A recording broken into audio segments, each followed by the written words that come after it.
Hi, this is Robert Wright. One thing I like about the conversations I have here on The Wright Show is that they help me think and write. They've informed the books and many of the articles I've written over the past 15 years. Now, lately, most of my writing has been for my newsletter, the Nonzero newsletter. It covers the kinds of topics you see on the show: politics, foreign policy, psychology, philosophy, spirituality, how to avoid the apocalypse, things like that. So if you enjoy The Wright Show, chances are pretty good that you'll enjoy the newsletter. It's free, and all you have to do to get it is go to nonzero.org and sign up. So I suggest that you hit pause, go sign up, and then hit play. Thanks. Hi, Mickey. Hey, Bob. How you doing? Okay, I hear you. You seem to have a special surprise where you're going to brand me as a racist. Actually, no, I hadn't planned on that. I was just going to leave. I was just going to leave that to you. I think you've been doing a reasonably good job. You could up your game a little, but by and large, I think that job is in capable hands. Okay. I have no special plans. No, I'm paranoid. Maybe. I am paranoid. I'm definitely paranoid. So I'm. Go ahead. Yeah. I'm fine. My dilemma is that my friends, rich friends, are all getting tested for this thing, and they all they sort of want to be tested positive. They want the antibody. Okay, yeah. They're getting the antibody test, and they want to have had the disease and be branded as you've had the disease. And I think that's a bad idea because it's, as a message from a doctor friend told me, it's a bad disease. You don't want to get this disease. So I think my goal is to be one of the minority of 40% or 30% that doesn't get the disease. Because who knows what damage it does to your organs, your brain. You mean even after herd immunity is reached, you want to be... It's going to be a smaller pocket than 30 or 40%, I think, with this disease. I think that has to be my goal. It's certainly to put it off as long as possible. Then there'll be treatments or maybe a vaccine. Maybe we won't have to have that 20 or 30%. Maybe a majority can have the vaccine. So I think my rich friends are wrong. Well, I think the idea behind hoping that you'll test positive in the antibody test is that if the disease were going to do damage and you had the disease, you'd know it. So you must have had a non-damaging form of the disease if you've had it, and that's what you want, right? Well, you don't know if it's had subtle long-term brain damage effects. You don't know if it's screwed up your kidney. These people aren't getting a battery of tests. We should, by way of full disclosure, we should share with our viewers and listeners the fact that you think cell phones give you brain damage, right? This is worried about it. Just to give people a sense of your concern about brain damage. I'm worried about it. I don't think it's irrational to worry about. No. But I suspect, I mean, they do talk about like long-term lung damage and stuff, but I think the people who suffer that definitely know they've had the disease.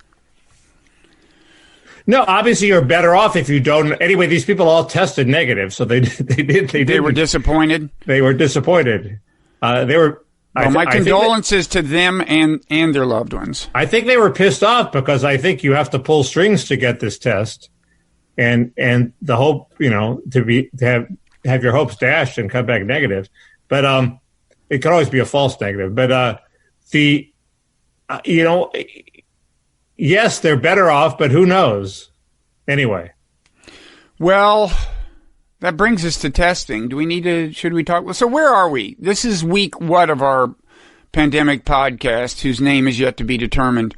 Week five or six or something? I keep waiting for Vice to go broke. If Vice goes broke, we can steal the name of The Distance. Which was, after all, our idea, independent of theirs. Or I should say your idea. The Distance was your idea. It's sort of like Alfred Russel Wallace, where we had the idea independently and got screwed over. Perfect example. Because, like Darwin, Vice has prestige and power, and so they Bigfooted us, even though you came up with the idea independently of a pandemic podcast called The Distance. I don't think they Bigfooted us. We just found them on a web search. Does anybody listen to their podcast, The Distance? I'm the only person people. I know who has referred to it in public, except for you now. Yeah, so good point. Whereas ours, people talk about ours. It's hard. It's hard to get on the subway without hearing about our podcast. That's because. So I think it's the 5th or 6th week, maybe. I think it's the 5th, maybe, or the 6th. Okay. I think we're in concord on that. But so where are we this week? So basically, first of all, America's opening up. In my current state of New Jersey, the state parks reopened today. In my home state of Texas, restaurants opened so long as they have disposable menus and don't seat parties larger than 6, and other retail outlets. I thought they have 50% capacity. There may be that too. There's a number. Not of even that. Yeah. Not even that. I think they go to 50% capacity in a couple of weeks. I think they have to. I think they have weeks of under 50% capacity first. So you know what? I just you want to know why it's not so crazy that Texas is among the few states taking the lead here. If you go, because go their ahead and rate guess. isn't so high. Because they haven't had that many deaths yet. There's that, but also their R-naught, their rate of transmission. If you go to the site rt.live, which is not the Russia propaganda site, it is. RT stands for rate of transmission. This was started by the guys who started Instagram, sold it to Facebook, and then left in a huff. It's a cool site. It could cheer you up right now. If you want to be cheered up, Mickey, if you're at your computer, I could steer you to it and you would be cheered up. Who said I'm not cheery? I didn't say that. I just said there's, when it comes to cheer, there's no such thing as a ceiling, right? We always want to be cheerier. Anyway, it calculates, I assume it's a reasonably reliable methodology, the rate of transmission for all the states and arrays them. And you can click, you click like 4 weeks ago, 3 weeks ago, 2 weeks ago, 1 week ago, or, today or whatever. And you see real progress. And you see that now almost all states, according to this, are below 1. Are below. I don't see how they can possibly derive that unless they know. Given the rate of testing and et cetera, it's got to be rough. But the point is, it's been improving. I mean, so they may be wrong about where 1 is, which would be pretty consequential, since a rate of 1. If you're below the rate of 1, the virus is slowly dying out, and if you're above it, it's gaining ground. But anyway, Texas is second in the country on this scale. In how low its transmission rate is, and people can go there and check out their state, and also be encouraged by the path of progress. This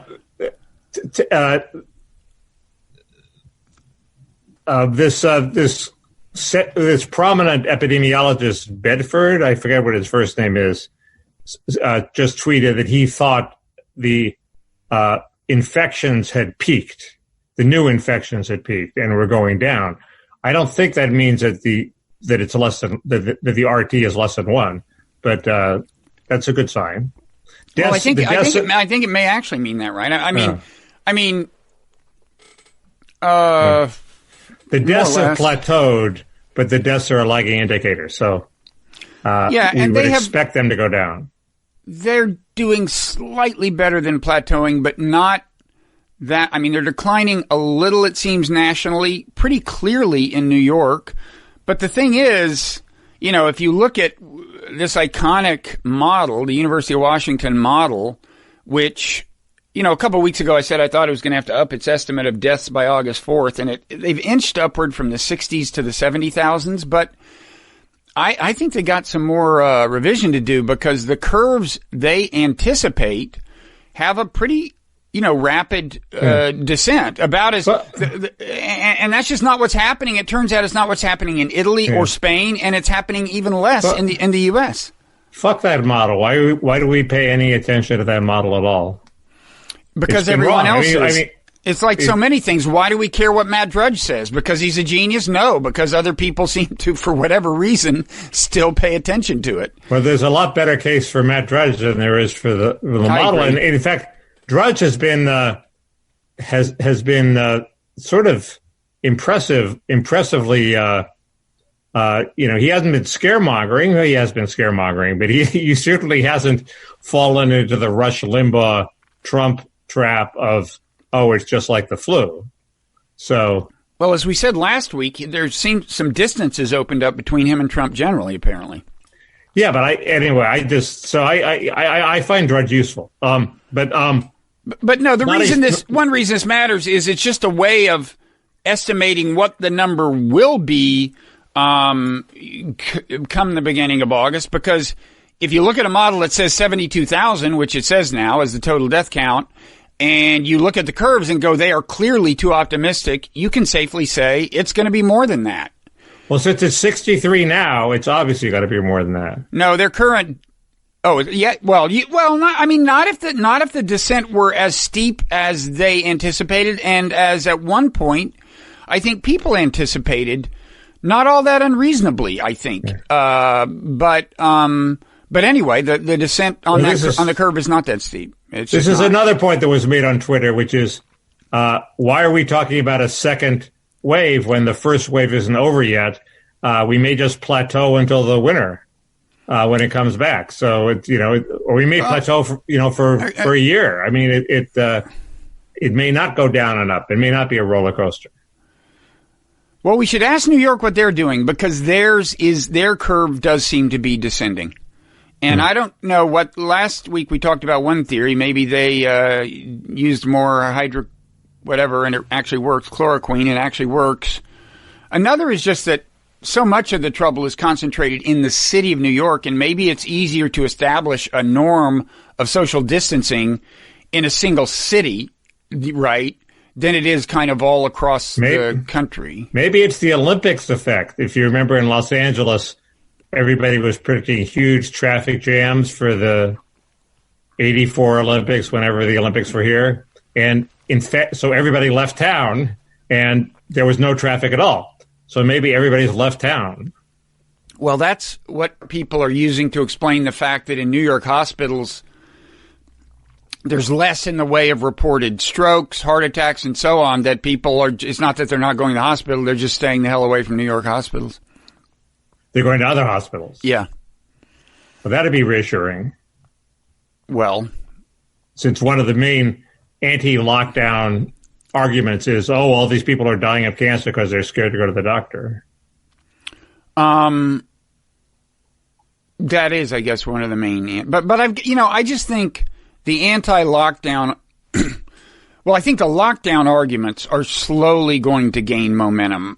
The anti-lockdown arguments are slowly going to gain momentum. I just think that's where we're headed. Yeah, we're headed for large contrast between the states. I mean, we have Governor Abbott in Texas, and then just up to his north, Governor Whitmer in Michigan is persisting in the lockdown, although she's fighting off her legislature. She's loosened up a little. So, but California hasn't really loosened up, but people are voting with their feet. I live, a short distance away from Olympic Boulevard, and you can just, when I walk around, it's half full now. It was 10% full, now it's half full. So the politicians don't have complete control. That doesn't bother me. I'm for a gradual loosening up. Yeah. It does mean, that, well, more people die. I mean, there's no two ways about it. Well, we don't know how many. People are secretly dating on the side. I discovered that last night. Did you? I always knew they were dating without me. Who did you discover dating without you last night? None of your business. Somebody admitted to you they were dating without you? They weren't dating me. They were a man. Clearly, that's what dating without you means, Mickey.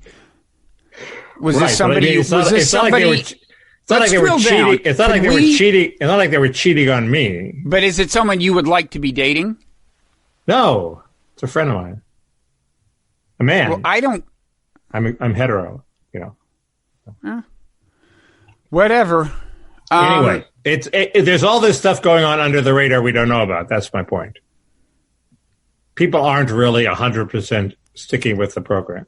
No. Some in fact, I have a confession to make. Go ahead. A friend of mine and I rode our bicycles in a state park. It's either a state park or a county park, but it was closed. It was closed by order of the governor. And you were within 6 feet? Of each other? No, the problem was we were in the park. I understand. We weren't supposed to be in the park. Did we rub salt in the governor's wounds by getting within 6 feet of each other? Probably at some point, but that's not the main point. Also, you're huffing and puffing, which is much harder, much easier to... Yeah, but the beauty of it is there was no one else there for the first time ever. This is a place we go regularly. It was great. Yeah. I'm in a way sorry to see the parks reopen today, although I did advocate for it, and I CC'd the governor on Twitter, and I don't want to take full credit for the reopening of the parks, but I would suspect that my tweet is what did it. Oh, okay. Congratulations. Thank you. If there's a knock on the door later in this podcast, that would be have good. That would mean effect. That would mean we were streaming live for the first time ever, which so far as I know we're not. Good point. Okay. So, so there's some news this week, both on the vaccine front and on the antiviral front, right? Yeah, I guess. You don't sound impressed. I kind of feel a little bit the same way, but you know what I mean, right? Certainly in the case of the antiviral. This Gilead drug, which I will pronounce for you in just a second. Give me a moment. Remdesivir. All right. Which, by the way, you have to inject before people get too excited. I think you have to get injections on some number of successive days. Huh. I didn't know that. Anyway, its effect seems to be marginal, non-trivial, but it's not as Derek Lowe, my go-to vaccine scientist, says, it's not going to be our savior. I mean, the company seems more excited about it than Derek Lowe. Fauci sounded pretty excited. There were 2 times when he had a kind of a hostage video look this week. One was when he was really championing this as a breakthrough, notwithstanding the actual numbers, which we'll get to. And the other was when he was saying, I think we can have a vaccine by January. Trump was in the room on that one. And it really, that had hostage video written all over it. I mean, of course, January is a perfect month for Trump. He won't be held accountable to this promise before the election, but sounds encouraging, right? And I think October would be a better month for Trump. If he actually had a vaccine, It would be a great month. But as far as a promise to break, January and December beat October by a long shot. Yeah. But that's true. But so you're doubting the vaccine by January. That's interesting. So what are the numbers you were? I don't think it's impossible. But on the remdesivir, there's something a little puzzling, which is, so first of all, the big finding was, it was a big study, 1,000 people or so, rigorously controlled. People who took it recovered in 11 days. People who didn't recovered in 15 days. I guess that's okay, but of course the bottom line is death. And what's puzzling, given the fact that Fauci got so excited about it, and he really was, I mean, this seemed a little more genuinely affirmative than his talk about the vaccines. What's puzzling is that the report says there was not a statistically significant effect on death rate. Although 8% of the patients who took the drug died, as opposed to 11.6% of the patients who didn't take it. But as an official technical matter, this is not a statistically significant finding. Now, at some point today, I would like to give my little sermon on what the concept of statistical significance does and doesn't mean. And the upshot of the sermon is actually optimistic. This epidemiologist Bedford seemed to feel it was significant. The death thing? Just the whole trial was not a trivial advance. Well, right, it's just not our savior. If it did turn out that it affects the rate of recovery but not the death rate, it would not be a huge deal, right? Because, I mean, it would matter more if your hospitals were at capacity, which they no longer are. But it did affect the death rate. Well, but Fauci gave that zero emphasis because the report itself says the difference is not statistically significant. Now, can I give you my brief sermon on statistical significance? Yes. If you have more to say, you should say it now because it's a really boring sermon. No, I was looking for the tweet where Bedford said it was not trivial, but I can't find it. So go ahead. I don't think it's trivial. So here's what, and this is something to remember with public opinion polls, although kind of less so because they suffer from so many problems beyond the question of what statistical significance means. But here's what it would mean. I mean, first of all, this is a significant number. I mean, going from an 11.6% death rate to 8% is a 31% reduction. Right. In deaths, okay? That's not nothing if it is significant. Now they say it's not significant. What does that mean? So, if they had said it was significant, okay, when people talk about statistical significance, they're usually using either a 95% or a 90% confidence interval.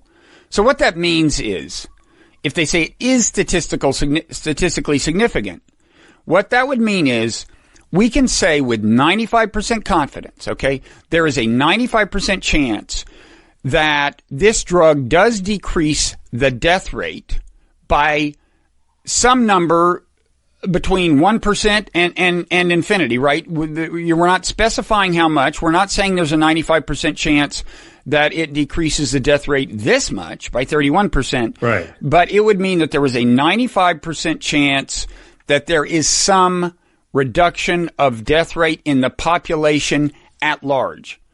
So to say it's not statistically significant means that given the numbers we have in the study and so on, we're not that confident. But it could well be the case that they can say with 80% or 85% confidence that this drug lowers the death rate. And it is either a certainty or virtual certainty. I'm not quite sure which. I think it's a certainty that the chances are greater than 50%, that they're at least 51% that this drug lowers the death rate, okay? Right. So people should cheer up. I mean, this would be, now I should say there's a China study that finds a less dramatic, improvement regarding death rate and dismisses the whole thing in the end. But this was a rigorous study that shows something that, even if not technically statistically significant, is not insignificant. Right. And I think the China study gave it to people who are well advanced in the disease, I think. That's one difference. They also, I think they tried to do control groups, but maybe discovered later that people who got the drug, or people in one group, were more likely to have certain maladies like heart trouble. I don't know. But anyway, this is part of the reason I say that the logic behind the anti-lockdown movement is going to grow. I mean, if you had a couple of drugs like this, if it turns out it does reduce the death rate by 31%, and then you had a second drug that did that, and you had some sense of which patients are most likely to benefit from which drug, you're starting to talk about a dramatic reduction in death rate and therefore a lower cost in terms of deaths of ending the lockdown. I think that's the exact strategy that Derek Lowe pisses on and says he has no hopes for. I don't know why. Wait, who is Derek Lowe again?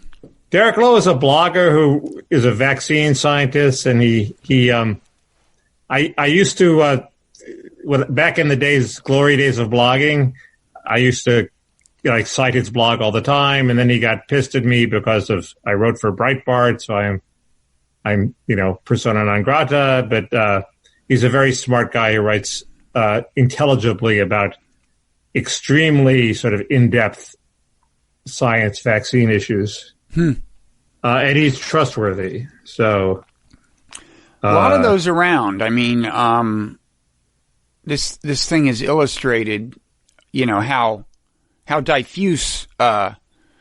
diffusely you can tap expertise all of a sudden thanks to social media and so on. There's all these new epidemiology stars. Right. He's been around for a while, though. And this is Trump is in a way lucky because we're getting very little good leadership from the top, but good ideas surface via these, this diffuse expertise, and they find their way into the conversation. So here's what he tweets. Nate Silver proposed your theory, which is, let's say by fall, a combination of drugs can reduce COVID-19 by 30%, and that administration is reasonably widespread and Derek Lowe, he didn't have the combination. I'm sorry. Derek Lowe says, I think that all three of these estimates for mortality reduction through repurposed drug combinations are too high. Remdesivir did not even hit statistical significance for that in the new study. He has not heard my sermon, though. He knows your sermon. Yeah, but if okay, still, he shouldn't be quite that dismissive if he really knows the sermon. Okay. We can say remdesivir probably does, in light of this study at least, reduce the death rate. Yeah. Yes. Anyway, I'm more optimistic. So you've put me in such a good mood. Yeah, that was my goal. Now, what about this vaccine thing that, did you see the Fauci, did you see what Fauci said? Was it that we'd have one, we could well have one for emergency use by January? Was that it? Because I would just like to point out, this is an emergency. If we have I think the point was we could have it, but it wouldn't be in the vast quantities necessary to actually immunize the population. Otherwise, you could give it to nurses or Although, do you realize really need it? Did you realize that the Serum Institute of India said on Tuesday it plans this year to produce up to 60 million doses of a potential vaccine against the new coronavirus that is under clinical trial in Britain? They're going ahead and making the things. I don't know which vaccine. Is that the Oxford vaccine where they've been studying the coronavirus for a while, so they got a head start on everybody? Probably. I don't understand why Fauci picks the things to comment on that he picks. I mean, there are dozens of therapies. This remdesivir is only one of them. Why sort of latch onto that one? And there's a race for the vaccine with also dozens of contending groups. So, why is any one of them going to be done by January? I don't know. It seems. Was Fauci talking about a specific vaccine or just saying given all the things being tested? I thought he had one in mind, but I may be wrong. Meanwhile, Bill Gates supposedly is building 5 factories or something, and he's going to set them up to produce the 5 most promising vaccines and wait for results and then shift all of them into producing what turns out to be the winning vaccine. Yeah. Well, that makes sense. That's a Matt Iglesias has echoed that proposal. He also proposes that we hire volunteers to get the vaccine and get the disease and see if it works. You mean human challenge trials? Yes. This is, to me, this seems like a no-brainer. It's apparently, I'm told, and you know who brought this to my attention is our mutual friend Connor Friedersdorf of The Atlantic. Okay. Yes. Who shows signs of listening to this podcast, by the way. I'm not suggesting that, our podcast has the ears of the entire elite opinion-shaping class at its disposal, but I'm just going to point out that one Atlantic staff writer does seem to listen to the podcast. I digress.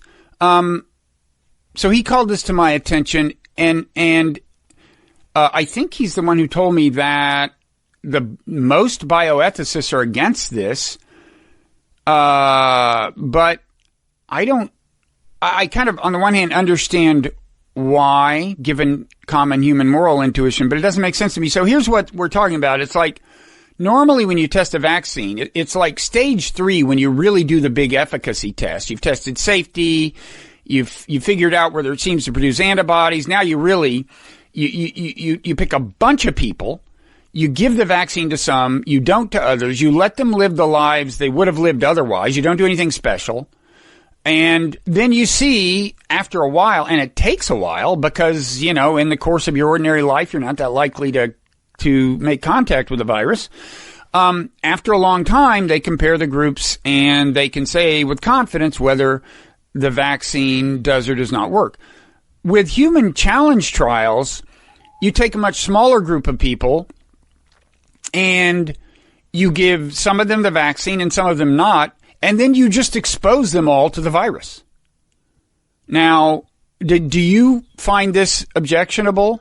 I'll tell you why I don't in a second, but in the case of this virus, at least, it depends on the virus. But you would think the emergency is so great that it justifies shifting the moral calculus a bit. Can't you also give them like a milder form of the virus and do all sorts of make sure that they're healthy people and do all sorts of things to minimize the chances that one of them will die?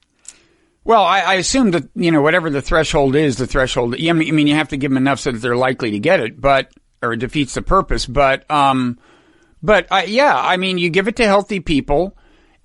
To me, it seems like I don't see why you would be likely to lose a single life over this. I mean, it should take, if it's this controlled, it should take a fairly small group. I mean, if you take 50 people, healthy people in their 20s, give the vaccine to 25, expose all 50 to the virus, I think that's, unless I'm confused, you will find out whether it works or not, right? You should, in theory, one group, virtually nobody contracts the disease, and the other group, virtually everyone, whether they're symptomatic or not, does wind up with the antibodies, and then you're done. And with that small a group, the chances of 25 healthy people in their 20s dying from this, I think, are very small. So if that saves a ton of time, I don't, unless I'm confused about something, I don't even understand the controversy. Well, if you can do it with that small numbers, it is a no-brainer. Well, yes, why wouldn't you be able to? It's a vaccine. It's supposed to work on almost everyone. And this virus is supposed to infect almost everyone that's not vaccinated, whether they become symptomatic or not, right? Yeah, but what if it don't? What if it's 80% and maybe you need a larger number? You still get a clear result. Yeah, with a relatively small group. If the vaccine is 80% effective, I guess that's still worth deploying, right? Sure, and then there could be a second stage, and I mean, to be honest, I don't even understand why they need the control group that's not vaccinated. Why don't you just vaccinate 50 people, infect them, and if none of them get sick, I think we can declare victory. It'd be a good reality TV show. You're way ahead of me. You're way ahead of me on the entrepreneurial potential here. Big Brother Pandemic. Could that be no, that wouldn't be the name of our podcast. Big Brother's Pandemic? No. By the way, speaking of which, you were very much into this this Jack Goldsmith Atlantic piece you found very troubling. Well, it looked, this is a piece in the Atlantic by Jack Goldsmith, who's a former Bush lawyer, who's actually a very interesting guy, because I think it's the guy whose mother married the guy who supposedly killed Jimmy Hoffa. Listen, if I could stop for a commercial message, which surprisingly is not encouragement to subscribe to my Nonzero newsletter, although you could do that by going to nonzero.org, but I digress. My podcast, The Wright Show, which this is an example of, by the way, until we come up with a pandemic specific name. I had successive conversations with Jack about his book about this very thing. His stepfather, and his de facto father, I mean, the guy who really raised him, was Jimmy Hoffa's right-hand man. It's a great book. It's a fascinating intertwining of serious reflection on politics and civil liberties and the whole history of the Hoffa thing and this weird autobiographical story. I encourage people to. They can even skip the podcast. He names the guilty man. Read the book. He names who he thinks is the guilty person. He does not name him in the book. He knows who the FBI now thinks it is, but he, out of respect for due process, he doesn't name the name. The book is called In Hoffa's Shadow. Anyway, he contributes to Lawfare, the anti-Trump Brookings Institution website, and his contributions have been seemingly very honest. He admits when something doesn't go the way of the rest of the people there. So I assume he's a good guy, and he's written what looked like a fairly boring article about how whether the pandemic is going to cement in controls on speech that are not all that dissimilar from China, even if they're administered by Facebook and Twitter and Amazon. And then the thesis paragraph was goosed up somehow by what we call the billboard paragraph in the business, which is like the third or fourth paragraph that says what the thesis is going to be, saying in the dispute between China and the United States, China was right. We need speech controls, which are inevitably supervised by the government if we're going to be a mature society. And I just think that's very dangerous and it alarmed me.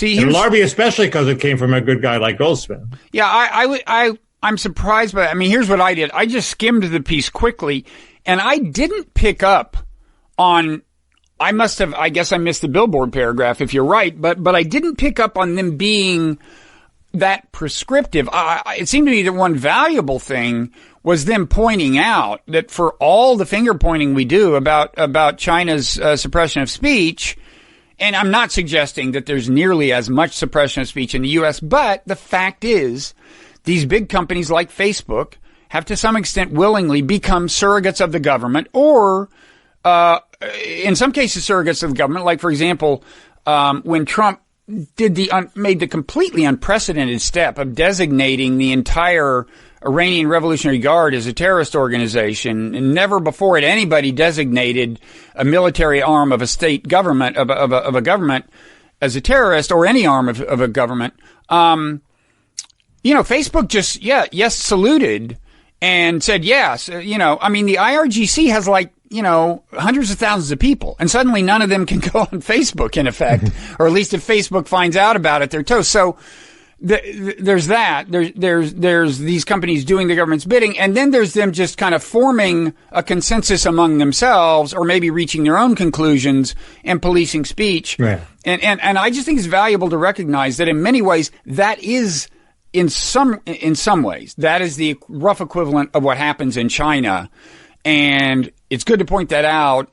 I genuinely missed the part where they were recommending it, but you're saying they explicitly did. You didn't read the headline of the piece either, Bob. No, I saw the headline, and then I skimmed it. The headline and was China is right. The headline said China is right. I know. I saw the headline subhead. I skimmed it and wondered whether the authors were happy with that headline. That's the big question to me. I mean, they can't really object to, they changed the billboard paragraph without our knowledge. Obviously, it was with their knowledge, so they consented to having this interpretation that China is right in these speech controls put on their work. It seems I was creeped out the other day when I went searching. One of the things is these organizations that Amazon and Facebook enforces are often wrong. So the WHO was recommending a few weeks ago that we shouldn't wear masks. Okay, and there was a graphic that they had saying you shouldn't wear masks because they can cause as much damage as they prevent if you adjust your mask and fiddle with it and it fits improperly. And they had a graphic with a woman with a mask fiddling with her mask. How could it be worse than no mask, though? It was bullshit. It was the WHO spouting bullshit. Okay? I guess it can be if you touch your face when you're adjusting your mask, you're touching your face. Anyway, but it was bullshit. And you cannot find that video on Google anymore. It's been unpersoned. It's like 1984. It doesn't exist anymore. You can't find it. Even if you're trying to make a rational case that WHO gets things wrong, you cannot find this piece of evidence. So that creeped me out. Or at least I was paranoid. I have an example of that I'll turn to in a second involving me. I have been unpersoned, memory holed by YouTube. If that's what. Really? Not me, not everything by me, but one dialogue I participated in. I just discovered this today. Anyway, go ahead. Tell us about it. Anyway, so I think it's just a horrible thing that that respectable people in the Atlantic are now endorsing speech control, which will inevitably and already has morphed into policing and suppressing speech that nobody in their right minds would consider should be suppressed. It gives a blank check to the PC yuppies. Not the PC yuppies, the PC millennials in Silicon Valley to start censoring speech that they don't like. It's a horrible development. Anyway, go ahead. Yeah, I'm concerned about Twitter, Facebook, YouTube. I mean, I first of all, I don't think we're in great hands. I mean, Jack Dorsey and Mark Zuckerberg, if I had to name the first 50 people I wouldn't want in charge of what I can say. Well, this is a little, I mean, this isn't, first of all, we should at some point get back to the pandemic. I mean, the Goldsmith piece is relevant to pandemic. Well, it's all keyed on the pandemic. Yeah. It's the pandemic has cemented in a trend that was already there. We didn't notice. Right. So this is completely on point, Bob. But what I'm about to, my little anecdote is only relevant if it turns out that the pandemic was actually brought to us by extraterrestrials. So here's what happened. On the Wright show, the aforementioned Wright show, I've had two conversations with a quite eminent, actually, political scientist named Alexander Wendt, W-E-N-D-T, very big name in international relations. One thing about Alex is that he's completely unconstrained, so far as I can tell, by concern about what people think of him. Right. So first he did this book on quantum physics and social science, which was interesting. I had an interesting conversation with him, but was guaranteed to raise eyebrows. And now his latest thing is, we need a science of UFOs. It's a perfectly reasonable argument. He did a TEDx talk on it. And it's all the more relevant in light of the videos that the Navy just released this week, which we'd already seen because they had leaked out. But we'd seen 2 of the 3. Right. So, anyway, I started because of this. I was searching for the video of me and him on YouTube. You search for my name and his, and only one video shows up, the one that's not about UFOs. And even when I talked to him, his TEDx video on YouTube had a special advisory about, science does not blah, blah, blah, which was just bullshit. They hadn't listened to what he was actually saying. He's not like a crazy guy. He's just saying there's enough evidence that we should set up monitors to figure out what, if anything, these things are. It's a perfectly reasonable argument. And I suspect that if I could ever find my YouTube video conversation with him, it now has one of those advisories, and that probably puts it in a special search category. I don't know, but it's pretty weird. They'll never get to us here on Blogging Heads, right, though? No, it's easier to find if you go, well, in this case, that was actually on meaningoflife.tv, the 2 conversations with him, I think, they were borderline. But you would go to that site and search, and you could find them there, yes. It still lives on Meaning of Life TV. Absolutely, even though it's a YouTube video in terms of format. So it is on YouTube somewhere, but a search doesn't turn it up. Why don't you just repost it on YouTube? Well, you could, but then you lose all the... Well, ironically, what you lose has been taken away by YouTube anyway. You lose the...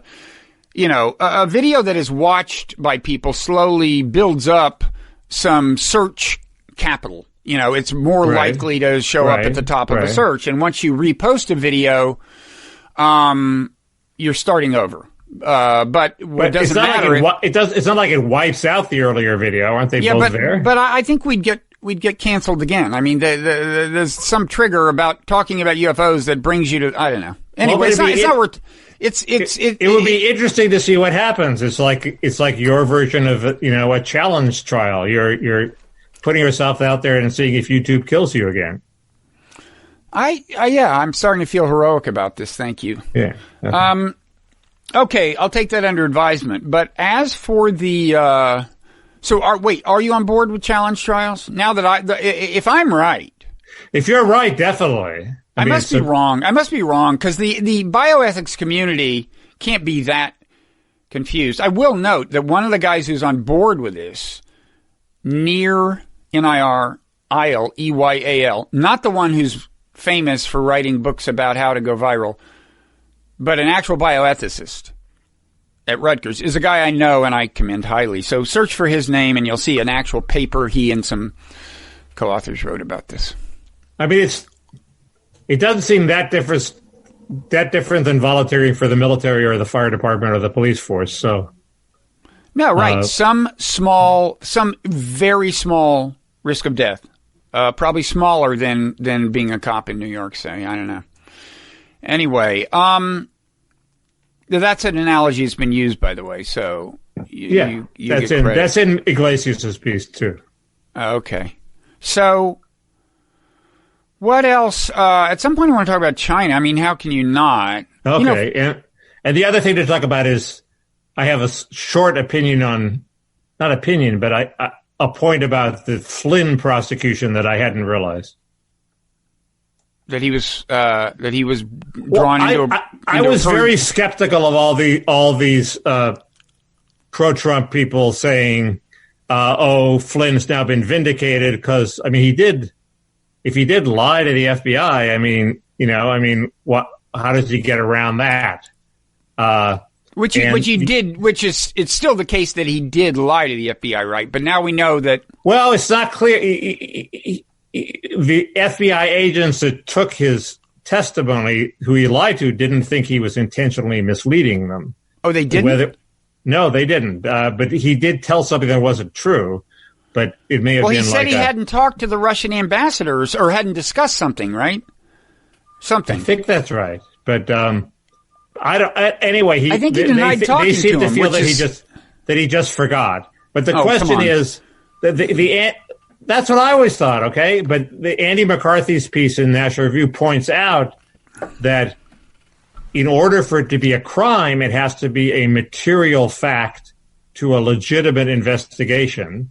And his point is they had no legitimate reason to investigate Flynn, except general paranoia that Trump was in the pocket of the Russians. Well, that seems to me like a judgment call. He's not saying that Flynn didn't knowingly lie.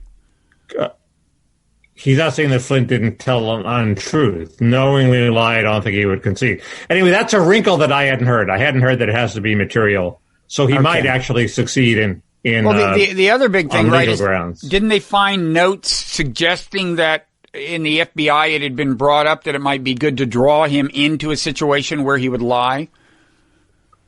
Well, right, but I assume that's standard operating procedure for the FBI. I would assume it's not uncommon. I mean, look, Bill Clinton fell into a perjury trap, and they did a whole impeachment over it. Apparently, it's not a perjury trap if they have the goods on you and you lie, and they ask you the question and you lie about it. That's not a perjury trap. Well, that's what happened with Flynn. I haven't heard anything to indicate that he wasn't lying. But there are all these other requirements, like it has to be intentionally misleading, and it has to be about a material fact and a legitimate investigation. So convict you, whether it's a criminal lie is the question. Yeah. Okay. So Flynn. Yeah, I mean, I've always thought the thing about deep state is it exists on a continuum. I mean, at one end is what the term originally meant, which we definitely don't have in America. I think the original meaning referred to Turkey, where, at least it's a first context where I heard it, where the idea was there were these guys in the background, main military guys and other guys, and when the president got out of hand, they would have a meeting and have a coup. It was like a formal, actual shadow state that was actually controlling things. But there is, somewhere short of that, cases where there's a widespread view within the intelligence community that the new president is dangerous, and so there's a tendency to try to do things that hurt him. There was probably some of that with Trump, and it's not a deep little more than that. I mean, there obviously was a tacit conspiracy to get him impeached as soon as they can once he was elected. I don't know whether conspiracy is the word, but he wasn't imagining the whole thing. Is that your phone? That's my phone, but we'll let it ring. It's probably the city of Beverly Hills with another advisory. They've updated their mask rules. You now don't have to wear them in public unless you're within distance of somebody. Oh, they're relaxing the mask rules? They've relaxed the mask rules because apparently they decided that it's, masks themselves are slightly dangerous because bacteria forms on them. Because I'm wondering whether they're going to actually, in the course of loosening up here, if they ever do significantly, if they're going to strengthen the mask rules. Well, this is just that if you go into you still have to wear them if you go into a store and if you're within 6 feet of somebody. Right. Okay. It's just if you're walking around the park and there's nobody nearby, you can take it off. Anyway, So as long as we're talking about presidents, before we get to China, I would like to point out a couple of things. First of all, you continue to think that Trump is going to lose. I discovered recently the betting markets believe otherwise. Are you aware of that? No, and I've just recently gotten glimmers of how I'm just pissed off at him for his tardy response to the pandemic. I've just gotten glimmers of how it's possible that I could, and I'm very solipsistic about it, how people like me and millions of suburban moms could put that in perspective by November, and maybe totally. It just seems like there's so much madness involved in his presidency. These constant appearances that are, anxiety making, and who knows what he's going to say. Yeah, and he has Jared running around, and he's empowering Jared. It's like a nightmare you don't want to continue for 4 years, Mickey, if you can avoid it. His approval rating is about where it was before the pandemic started. I mean, it went up for a while, just via the rally around the flag effect. And then he did such a bad job of capturing that effect, whereas leaders in some other countries did a good job, but that it started falling back down.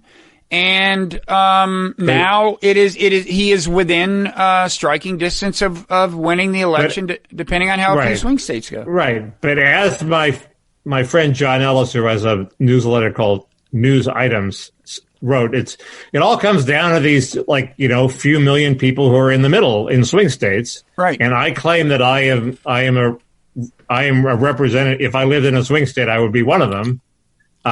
So I'm a suitable guinea pig, and I think he's not doing well among them at the moment. Well, here's a question: if you're a Michigan swing voter and you can't make up your mind, and you turn on the TV, and these pro-Trump people carrying assault rifles or occupying the State House, what effect does that have on your voting, if any?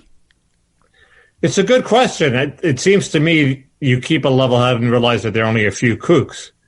But the Republican legislature is now sort of gone to bat against the governor, so maybe you could blame the whole Republican Party. But it's just a few kooks. I mean, I don't see why. If you're anti-lockdown, you like the demonstration, and the question is whether you get alienated by the guns, I guess. But people bringing guns into a state capitol is pretty extreme, I think. Quite. I mean, I can't. I mean, as a number of people have pointed out, when the Black Panthers did the rough equivalent, they changed the laws in California right away, so open carry was illegal, and not to mention, subsequently. Murdered the occasional Panther, like Fred Hampton in Chicago. I get maybe that had more complex reasons behind it, but it's totally. I think it's totally troubling. The idea that anybody can bring a gun into a state house. I mean, I'm against open carry generally, but it's just like. This is like a banana republic look. This is not a good look. Right, but has Trump endorsed specifically that demonstration? I'm not so sure. Well, he's endorsed the demonstration with his tweets earlier, but no, he hasn't endorsed the people with this the guns. This is a later one, yeah. So anyway, I don't think that's a big deal. I think the main determinant will be Trump's behavior between now and the election, and what happens with the pandemic and the economy, right? Yeah, and that's so it could go either way. But I now think it could go either way. Yeah, I mean either. The economy could be on the upswing, and so could recovery from the pandemic. I do now think that there's a non-trivial chance that Biden gets replaced because of the Tara Reade thing. Interesting you should say that, because these betting markets, if you look at the percentage chance of winning they assign to Trump and to Biden, you realize they don't add up to 100%. They add up to like 93, 94, 95%. So the betting markets think there is at least a 1 in 20 chance, not only that somebody who replaces one of them, I assume almost all of them have Biden in mind, actually wins the presidency. My general bias is, after our talk with Bruce Feiler and the Feiler Faster thesis, which is the public can process information comfortably faster than it used to. You can replace a candidate later. You should plug Council of Dads, the TV show based on his book. Okay, you can resume. Okay, he's the man behind Council of Dads. He's the dad. Okay, he's a great guy, and he had this idea that I hadn't heard before. So it's his idea, as far as I'm concerned, which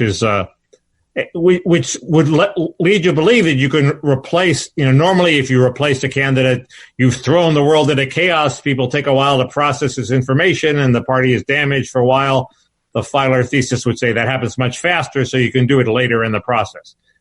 So you can replace him in August, and by November, it'll be as if he was the candidate all along. It's not going to, the transition costs are not going to burden him.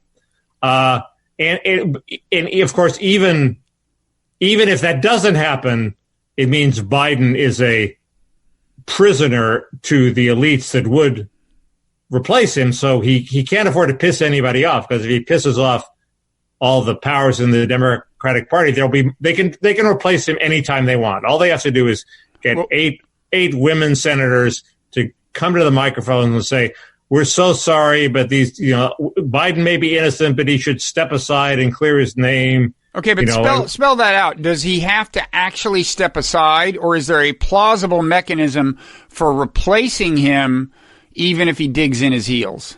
Well, he doesn't. He doesn't have a majority of delegates yet. So until he does, there's a plausible mechanism. Well, not only that, but will he ever, like New York? Right? Is it New York that actually canceled a primary? So does that mean if enough states cancel primaries, does that just guarantee that nobody goes into the convention with enough delegates to win? It's a good question, but I don't think they're enough. I think enough are going ahead with them. But that's a very good point. And even if he gets a majority, is there some council of the party leaders that can, like the 25th Amendment, replace him? I don't know. I think there is probably. Well, after the first round, if he doesn't win, there's, of course, the superdelegates, right? And I mean, all delegates at some point, I don't know how it works exactly, whether all of them are freed on the second vote or what, but even if he wins the nomination and gives an acceptance speech, I bet there's some mechanism that lets them bounce him. Maybe not. Anyway, the point is Al Franken, there's not conclusive evidence against him. He wanted a hearing. He didn't admit guilt, but he could not withstand the political pressure of 13 female Democratic senators saying he should resign. Also, I don't think any one of the allegations against him was as severe, as grave as the one against Biden. Isn't that right? I think that's right. And some of them is Jane Mayer's piece. Jane Mayer wrote a long piece in the New Yorker that wasn't completely vindicating of Franken, but she did make some of the charges look pretty flimsy, like this one woman who said it looked like he was coming in to kiss her, so she evaded him. That was it. Okay. And it was, he could have been just trying to kiss her on the cheek or give some sort of creepy congratulatory kiss, but that's way below on the scale of sins what Biden's accused of doing, and with some corroboration, but certainly not open and shut by any means. The woman seems a little flaky. So you mean in Biden's case? In Biden's case, I mean, she's part of these ridiculously pro-Putin posts on Medium, Facebook, and so it's who knows? And some of the posts were like how she's physically attracted to Putin, and so I mean, I don't know. I'm passing no judgment, but in terms of the ability of her detractors, and Biden allies are already starting to do hit job op-eds on her, there is material there to undermine her credibility. But the point is, if the thing against Franken was sort of a coup. It's like enough Democrats got together and said, we have to take this guy out because it will help us. Wasn't there one female senator who spoke out, and that was pivotal? I forget. Kirsten Gillibrand, yes. Right. But she launched it. But the other people felt. But before then, they'd all gone to Schumer and said, we're going to do this. And there were 6 of them, I think, that were sort of part of this informal conspiracy. But also, obviously, the Democratic higher-ups approved it because it would help them win their Senate seat in Alabama, which they did. So, because it showed that they could police their own.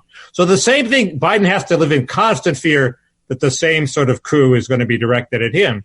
If 6 senators, including, some of the people who he's now auditioning for vice president, said, look, we're sorry, Joe, you have to leave. You're going to damage the party. These charges may not be true, but they're too credible. We don't have to adjudicate them. he's on knife's edge already. It would be hard for him to not step down. It's funny, when he made his pledge that he would choose a female as vice president, I didn't understand that, because I thought, look, he's got the thing wrapped up. Why make any promises at all at this point? You've got the nomination. Just, use that kind of ammunition when it will come in handy. But maybe, I forget when this was with respect to the Tara Reade allegation. I think it was before we had heard much about it, but maybe I'm wrong, and that was anticipatory, right? Well, I think he said it while the primaries were going on, so it seems to me just a standard pander. Not as bad as Elizabeth Warren saying that she it would was after Bernie was a lost cause. I remember that. That's why I was puzzled. Okay, well, it was not that long ago. Well, this would explain it, and because he's keeping Gillibrand in line. But what happens when he doesn't choose Gillibrand? I mean, there's that. I mean, it seems to me then he's more. Anyway, but maybe their moment may have passed by then. It's like the upshot is he can't afford to piss off anybody anymore, any of the interest groups. So Bill Clinton pissed off people by saying he wanted to end welfare. Jimmy Carter pissed off people by saying, he wanted to reform the civil service, which pissed off the civil service unions. For example, there's this issue about the gig economy in California. There's this bill saying we have to classify anybody who writes over 30 articles a month as a full-time employee. So if you're a gig worker, if you write over 30 articles a month, your employer basically says, sorry, I can't hire you anymore. Right. And there's a movement afoot of the pro-gig workers that's opposed by organized labor to let them write over 30. Okay, Biden could do something sort of forward-looking and seemingly hip and say, we have to let more freedom for gig workers, especially after the pandemic. It's the only work they're going to get. Or he can't afford to do that. He can't afford to piss off organized labor now, because if organized labor joins this conspiracy to do to him what they did to Franken, he's dead meat. So his policy options have been severely limited. And that just makes him more Biden-esque and sort of creepily sort of status quo-y than he was before. It really hurts his potential electoral appeal. He can't do any bold new initiatives. Maybe in foreign policy he can. That bothers you more than it would other. Well, he's not showing any signs. I mean, the last thing he said on foreign policy was that he will certainly keep the Israeli embassy in Jerusalem and not move it back to Tel Aviv. But my point is that's sort of the only area where the interest groups are paper tigers. I mean, so he pisses off the Council on Foreign Relations.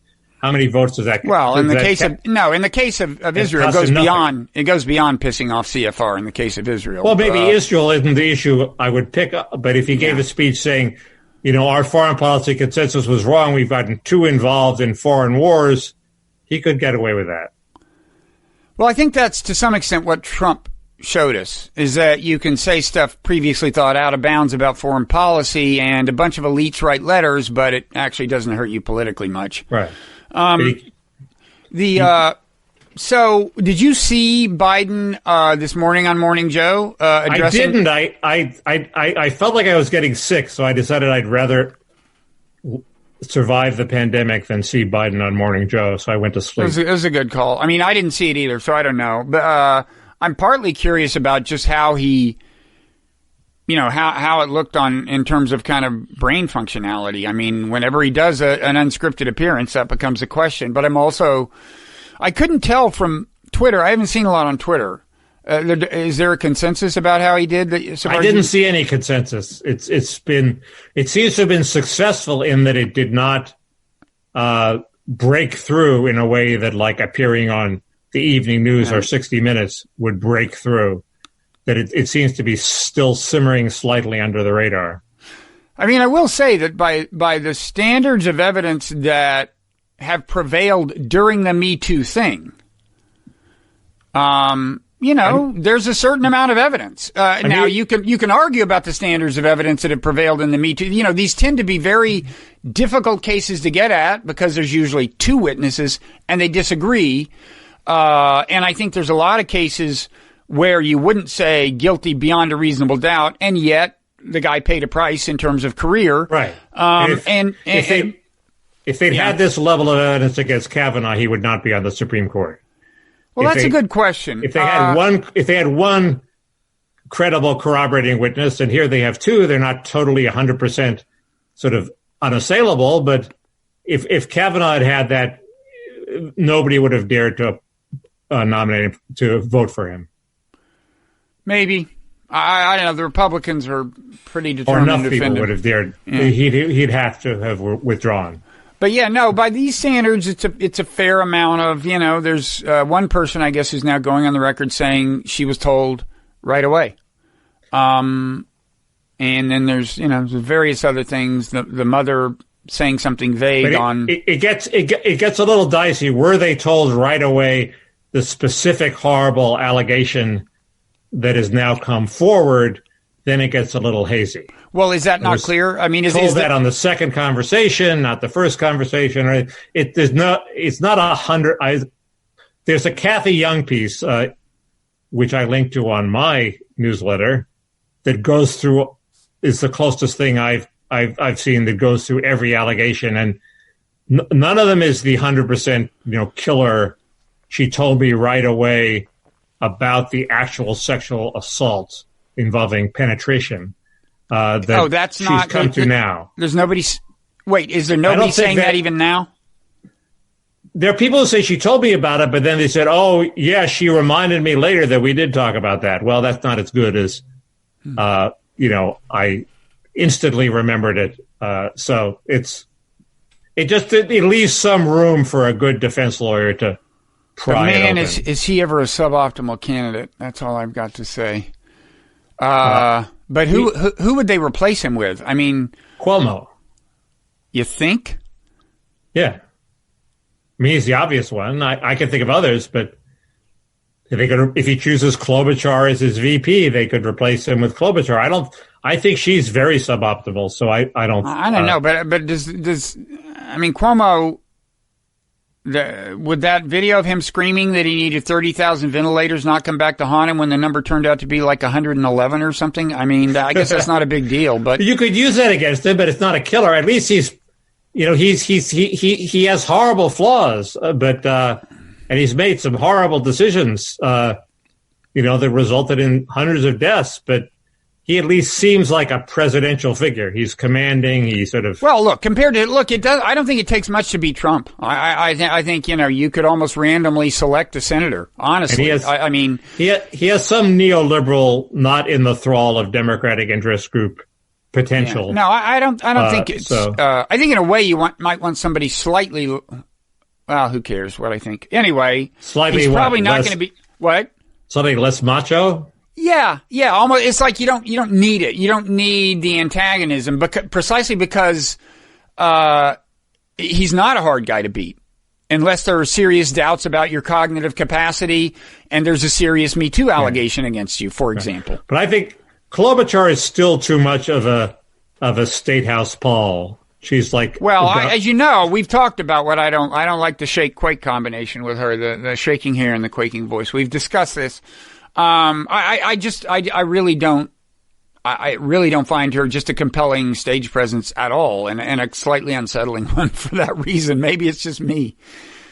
She'd be a great cabinet official. She's obviously she's a relatively benign candidate. So Walter Shapiro loves her. So Kamala Harris is a good stage presence. She has other issues. Oh, she's horrible. She's like. She comes across as totally overly self-confident and full of herself. You think? And this hip Valley girl thing, it's like horrible. I'd much rather have Michelle Obama. That would be interesting. I'd vote, in a heartbeat. I'd support that initiative. Anyway, it just seems this is all a digression. You were about to say something else. China is the one thing I wanted to talk about that we haven't talked about. So first of all, here's a piece from the Washington Post. A memo sent by the National Republican Senatorial Committee to all Republican Senate candidates advises them to, as the Post puts it, to blame China for the coronavirus outbreak, link Democrats to the Chinese government, and avoid discussing President Trump's handling of the crisis. So, and a quote from the memo is, "Don't defend Trump other than the China travel ban. Attack China." And a quote they recommend that the candidates use is, "The virus came from China and China covered it up." So, looks like this will be a theme in the campaign. I mean, I have to say, maybe I'm naively idealistic, but at one point in my life, I thought we lived in a country where, campaign strategy would be at least minimally constrained by serious reflection on whether the strategy was good for the world or bad for the world. But I've totally given up on that. I don't believe anyone, certainly not Mitch McConnell, gave the slightest thought to that question before doing this. This is all from my friend John Ellis, but who writes about Walter Russell Mead's column, where he endorses this go after China strategy, and I think Mead thinks it is good for the world. Of course he does. We obviously did have a miscalculation about China, Bob. We thought that embracing them commercially would result in more democratization. Even if you didn't argue this in your book, Mickey, we thought that they would democratize faster than they have. They've gone in the other direction. And also the trade deals were bad for us, and it has had a much worse effect on the United States than was advertised at the time, or that sensible people like me thought it would have. So a rejiggering of our relationship with China is a long overdue thing. This is the third time we've had this argument on this podcast, which is only 5 or 6 weeks old. So I don't think we need to relitigate this, or even that I need to point out for the third time that I never argued that commercial engagement per se said would that be you didn't argue it, but other people did. Well, okay, but I guess my question would be, and maybe you can spell this out in a compelling way. What does that have to do with whether it is or is not responsible to unleash a wave of rhetoric that could have the effect of restarting the Cold War at this point, when we are trying not only to fight a pandemic, but to stave off a global economic depression? Okay.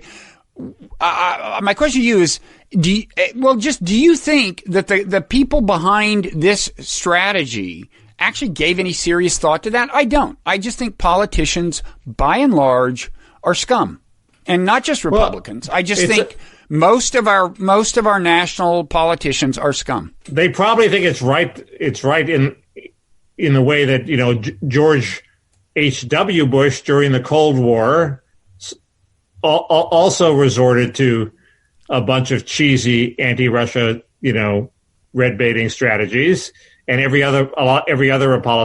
of the other Republican politicians in America did, and half the Democratic politicians. Wait, which George Bush? The father. Oh, actually, I think he was much more responsible on the foreign policy front. I don't think not in his campaign. There was a campaign mode with him that was very irresponsible, and then the governing mode was responsible. He was pretty shameless. It's true, but I don't. I would like to think we're in a new era of shamelessness, that it hasn't always been this bad. I'm talking about even when he was running for Congress, not his presidential campaigns, but he learned that you had to, be cheesy about it. And so I think they probably think, yeah, it's okay. We need a new Cold War with China. Let's go. I don't think it, and this is Ellis's point, I don't think it's enough to work. I don't think it's going to save Trump if his stewardship of the pandemic is awful. To blame China, foreign policy never has that much salience in a no. But this isn't foreign policy. This is just them thinking, well, who's to blame for this horrible situation, and giving them an answer other than Trump. This doesn't have anything to do with interest in foreign policy. Abstractly. No, I'm saying the voters aren't that interested in foreign policy. No, blaming China will not win them the election. No, this all is they a care about is special winning case. the election. This is a special case. The great threat to Trump, electorally, a great threat, is that he will be blamed for the pandemic and or the economic situation it left us in. And one way to minimize that damage is obviously to find somebody else to blame. These guys aren't stupid. I don't think their political calculation is off. Well, I think their political calculation is off. I don't think it's enough to win the election for him. It's too transparent. It may or may not be enough.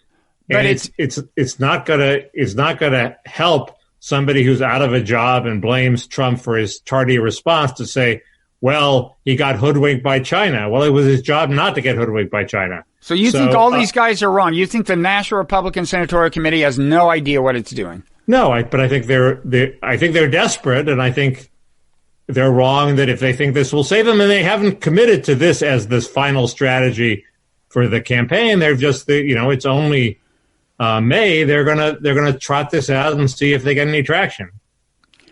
The other thing that happened is Trump said, I forget exactly how, he's now, well, a couple of things happened on the how did the virus get here front. One is the national intelligence, what's the official Uber office intelligence? There's a D National in there somewhere. Intelligence or something. They issued a statement saying, they're pretty convinced this was not a manufactured virus. It naturally occurring. And as for whether it escaped from a lab, a naturally occurring virus escaped from a lab, they're still looking into that. Trump said something indicating he has actual evidence that it escaped from this Wuhan lab, the Institute of Virology, where they were studying bat viruses for sure, with an eye to preventing epidemics. There's a couple of questions about that. One is, this isn't the same as asking whether it politically matters whether it escaped from a lab. I can see why it might, but as a kind of logical policy matter, it's like, look, whether it escaped from a lab or came via this wet market, it was a regulatory failure on the part of China. So in terms of the kind of degree of culpability and broadly speaking, the nature of the culpability, I don't see that it really matters. It matters in the sense of, well, which thing needs tightening, and both do probably. But so I would say that. But the other I agree with that. Okay, but the other thing is now that said, I understand the politics of emphasizing the lab escape thing because that just sounds more nefariously foreign, right? It's like, if you're trying to blame the Chinese, it's like, oh, they're covering up the fact that it escaped from a lab. It just makes things darker. Well, we've been through this before. There are people on the right who think it sounds more nefarious if they have these horrible practices of having wet markets with all these weird animals. True. And so Ann Coulter, and there's this guy Cole who wrote a piece for Takis magazine that was highlighted on Drudge. Saying, why are they going for this lab business? The wet market is just as damning and even more damning. So there's a split on the right on that one. Well, the other thing, I mentioned this last time, but I've since written, or a couple of times ago, but I've since written a piece in the newsletter on it, is that Trump is vulnerable on the lab front, because, again, there was this memo sent by U.S. officials after some U.S. officials toured the lab and in 2018 cabled the Trump administration saying security looks suboptimal. Chinese would be happy to have our help. Let's give it to them. Nothing happened. Yeah. So I understand nobody responsible is in public saying it's a bioweapon and that there's scientific evidence that it's not. If it was, that would be relevant to the treatment as somebody said, because maybe if it was designed to be as evil a virus as possible, the chances for a successful vaccine are much smaller than we actually think, because they will have thought of every wrinkle.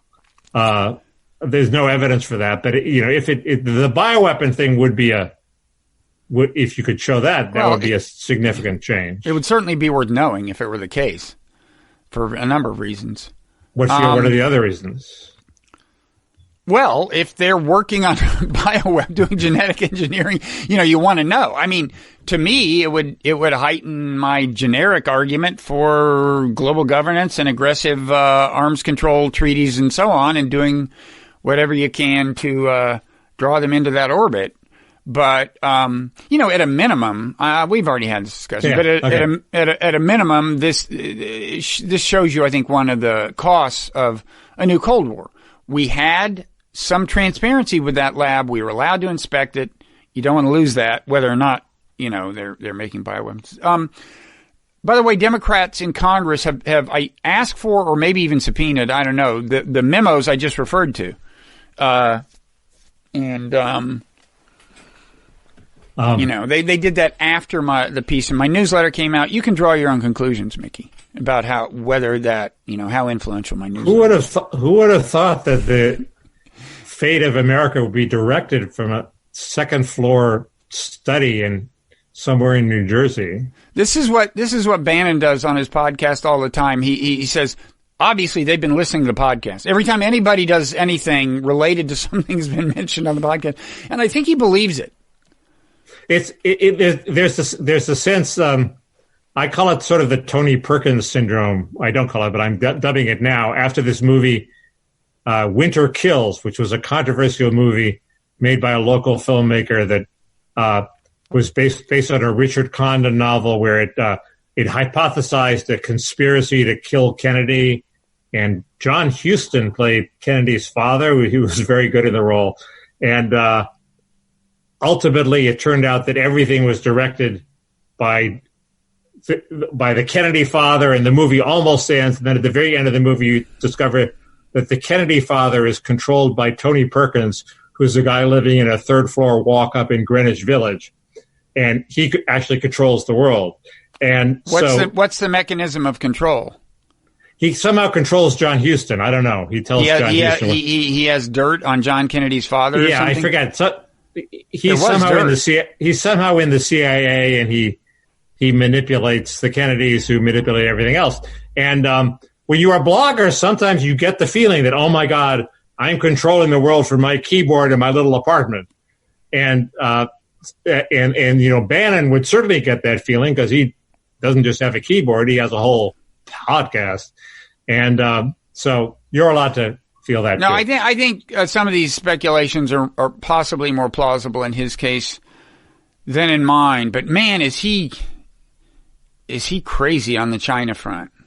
You saw the Jared Kushner quote about him in the always suspect Vanity Fair article by Gabriel Sherman, but this quote was less suspect. It said, Jared said, last time I saw him, he said something like, he's a nobody. Last I heard of him, he was out there on East River Drive with the Squeegee Men. Whoa. Whoa.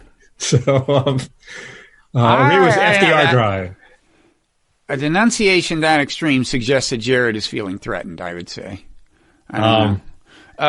Some say that Jared is arrogant.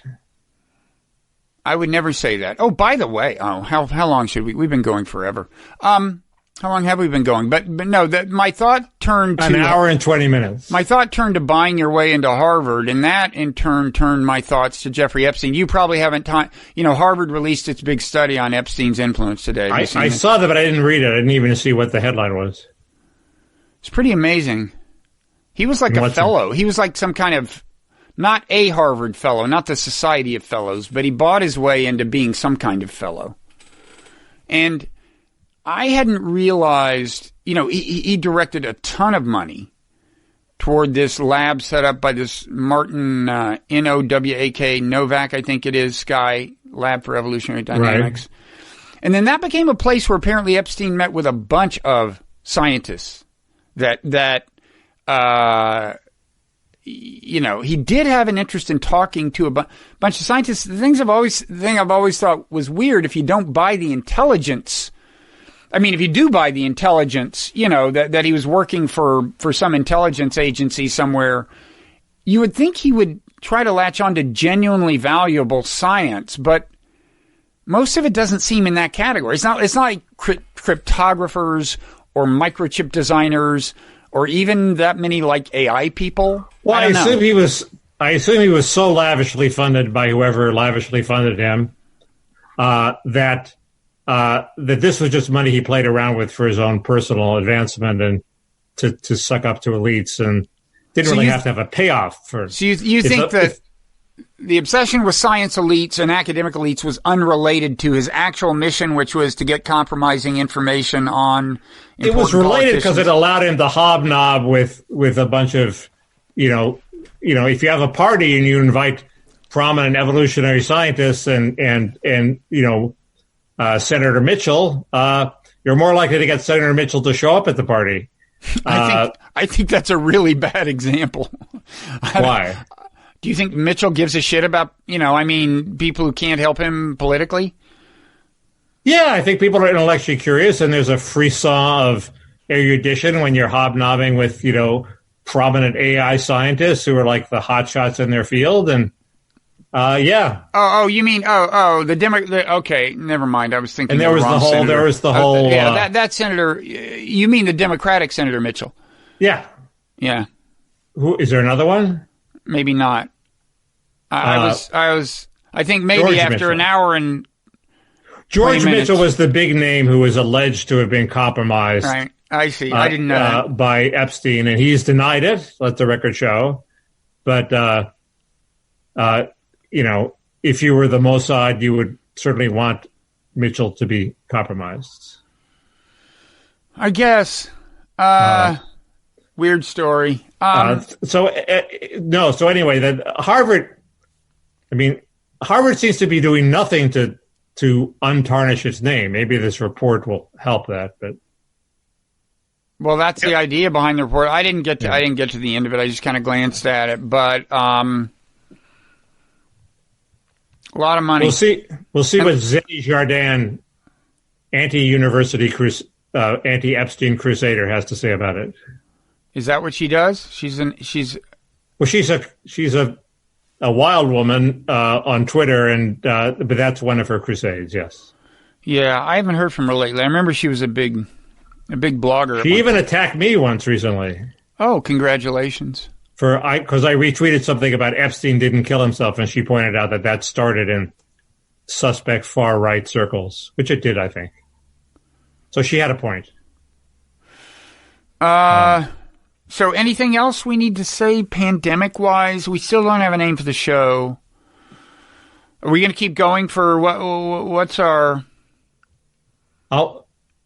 If the pandemic goes on for 2 more years, I don't know if we'll keep going for 2 more years, but we can certainly keep going for 1 more week. Well, maybe it should depend on the podcast's rate of viral transmission. Like, if people share it above a certain level... Do you know that? No, I mean, no. I don't know that anyone's watching or listening at all. You must have some stats you can look at.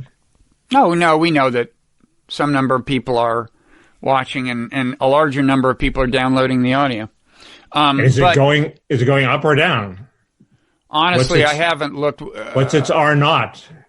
That's what I'm saying. That should be the thing. And if people want it to continue, they should spend all their waking hours sharing it on social media and be part of the keeping the R-naught above the critical 1.0 level.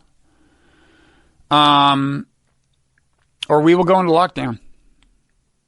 Well, like every state in America, if our R sub naught or our R naught gets below 1, we will be more inclined to go into lockdown. We'll go the way of J. Crew. Is J. Crew dead? About to declare bankruptcy. Oh, a lot of that. I mean, we shouldn't. That's the trouble. We have a kind of a light tone about this, but there's a lot of grave shit happening. I mean, first J. of all, J. Crew's been doomed for a long time. I feel sorry for J. Crew's workers, but the institution itself, doesn't hold a special place in my heart. There has been no media organization, I think, that's actually disappeared that I value. Maybe I'm wrong. Which ones have disappeared at all? Well, some local publications, and I guess they should be valued. But no, that's my point. There's been less carnage at the moment than you would expect so far, but they're all screaming that ad revenues are plummeting. Yeah, but they're it's a. And I mean, one thing I'll say about the lockdown, it's ironic. The people who want to end some of the people, a common talking point, I think, of people who want to end the lockdown is like, well, you elites who can commute can telecommute and have your food delivered without worrying about how much it costs and everything, are happy with the lockdown. Sure, you've got your elliptical, your Precor elliptical you can work out on and blah, blah, blah. But what about us regular folk? On the other hand, the people who are suffering the health consequences of the pandemic the most, people who pay the biggest price when lockdown ends, they tend not to be the affluent. They're the old and the low income. And that should not be forgotten. I want to focus particularly on the low income. I would guess they're the non-rich old, because I would think the rich old are less likely to be in nursing homes that are going to wind up having the virus. And then there's the, as you know, low income, not to mention like people in prisons and so on. But they're the ones, A lot of rich people have died. Have they? You mean? Yeah, Trump says he's lost 4 friends. That's more. He's richer than I am, and I haven't lost 4 friends yet, thank God. But the incredible presence in the black community is another factor here, which is at first I dismissed it as saying this is all just standard bullshit that the press always looks to say is, blacks hardest hit. But blacks really do seem to be hardest hit in a way that suggests that maybe maybe it's one of those diseases that strikes different races differently. Could be, but they, also, they're more likely to do and have a number of other risk factors, to more likely to do the kinds of jobs that are still being done in person, to the extent they're being done, more likely to have to take public transportation to work. I'd like to know what happens when you correct for income level and other things, whether how prominent the difference remains. Like the figures out of D.C. are so severe that they're even beyond that. It's like 90% of the victims are black or something. It's like insane. Well, also, I think isn't high blood pressure, for example, isn't that higher? There's high blood pressure. There's obesity. There's all sorts of things, but still, it's 90%. That's like unbelievable. Anyway, okay. Okay, nothing else then. We do encourage people to, well, actually, there is no pandemic podcast to rate and review. Can rate and review The Wright Show, which we encourage. Don't we?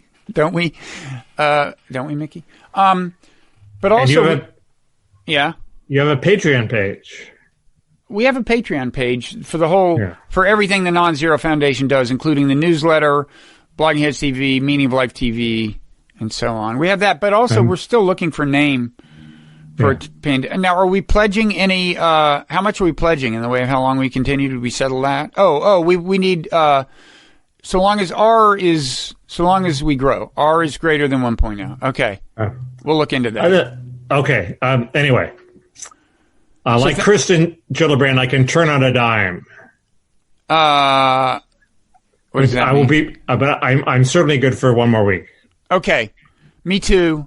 And next week, maybe I'll show you my cool new mask I got from Colleen, the mask maker. More about her next week. Okay.